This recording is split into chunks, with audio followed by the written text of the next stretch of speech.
Hey guys, Pearce Dietrich here with DraftKings TV. Let's look at the big race at Daytona this weekend. First thing we need to do is break down what's the deal with Daytona. It's a restrictor plate race that basically means that all the cars are restricted in their power. So they're going to be traveling at the same speed. So you've got 40 cars all bunched together, running at 200 miles per hour. A lot of bad things can happen. If you really want to understand it, imagine two freight trains running side by side, and now imagine that the railway cars are not hooked together. What happens if one of those railway cars wiggles or gets out of position or wrecks? Every railway car behind it wrecks as well. And that pretty much will wreck your lineup if one of those cars was your driver. So when we pick at the Daytona, we have to focus on two strategies around restrictor plate racing. The first strategy is pick drivers up front, because obviously if you take a guy up front, he is less likely to wreck because there's less cars in front of him. The further back in the field you are, the more cars in front of you, and for every car, that's basically another wreck. So we want to circle in on the drivers up front because they're the safest. Now they can score finishing position points. They can also score laps led. But the real reason we like those drivers is because they're safe. Now, the other type of strategy we like to look at is picking cars in the back of the pack. And that goes completely against what we just said.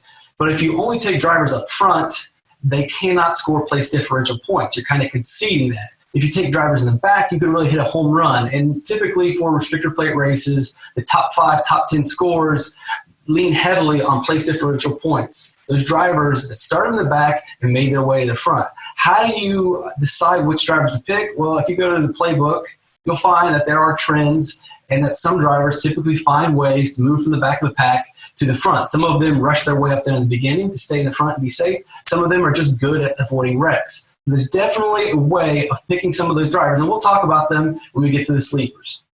Let's look at our studs here. Again, Dale Earnhardt Jr., I've mentioned him all week in the articles. We're going to mention him in every video. You're going to be sick of hearing about him, but if you pick him, you're not going to be sick of winning money. He should be heavily owned, and yes, he is the chalkiest of chalk. This is like taking Russell Westbrook in the NBA. There is probably some value in your GPPs in fading Dale Earnhardt Jr. In cash games, I think it's safe just to stick with him. But if everybody owns Dale Earnhardt Jr. and he has a bad day and you go elsewhere, then yeah, it could pay off.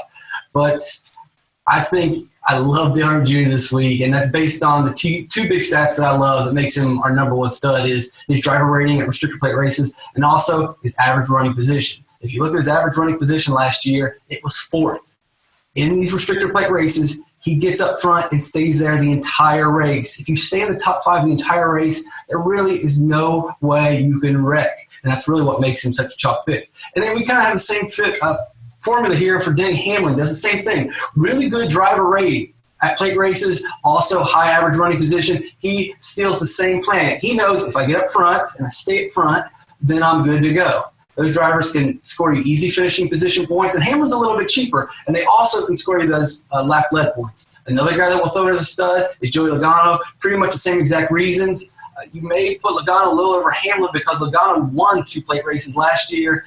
The Penske cars look good. So those are my 3 big studs. Now, if you look at sleepers, the way the plate races work, anybody can score big points. Any of those $5,000 drivers can score big if they can just survive the big one. I mean, we've got a big wreck, 20 cars wreck. And then all of a sudden, by default, your driver's already up into the top 20. That's 40, 50 points just by surviving the wreck. Doesn't need to dominate the race, just needs to survive. And any of these 5K guys can do it. If I had to pick one, it'd be Matt DiBenedetto. I hope I said that right. I think I got it. I think I did get it right. He did it twice last year. Now, if we look at the fall Talladega race, he struggled. But in his spring Talladega and the Daytona race in February of last year, I think he had 33 in Daytona and then about 56 points. He also runs for BK Racing, who have a pretty strong team coming into this race this week. So I really like DiBenedetto. But you can't go wrong with any of these 5K guys. A lot of it depends on where they start. If we go up a little bit, for some sleepers, we got Stenhouse and Mears. Both of them have proven track records. You can check out the playbook and see what they've done in the past. They've had success. They have a knack for avoiding those wrecks. Another guy I also think about is Austin Dillon, who's a little bit more expensive, so that might drive his ownership down some, which makes him a more intriguing play because Stenhouse and Mears will probably have heavier ownership. If you're looking at the GPP, you can spend up for Dillon, and probably, I mean, you pay up for him, he might be the recipe to winning that GPP.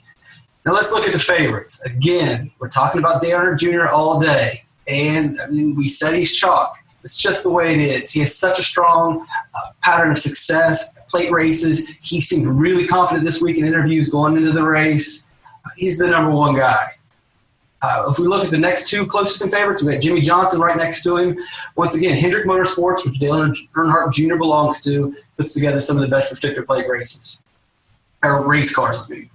And every time Jimmy Johnson is right there, right next to him, Dale Earnhardt Jr. won 2 plate races last year. Guess who was running number 2? Jimmy Johnson.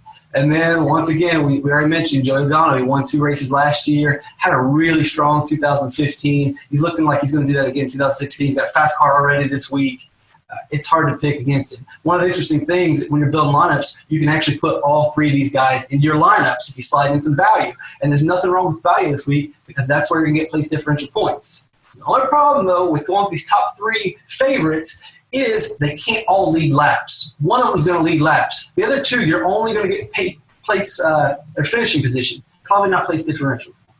All right, guys, a lot of great contests this weekend. Make sure you're staying up to date by checking out the playbook, and I'll see you next time.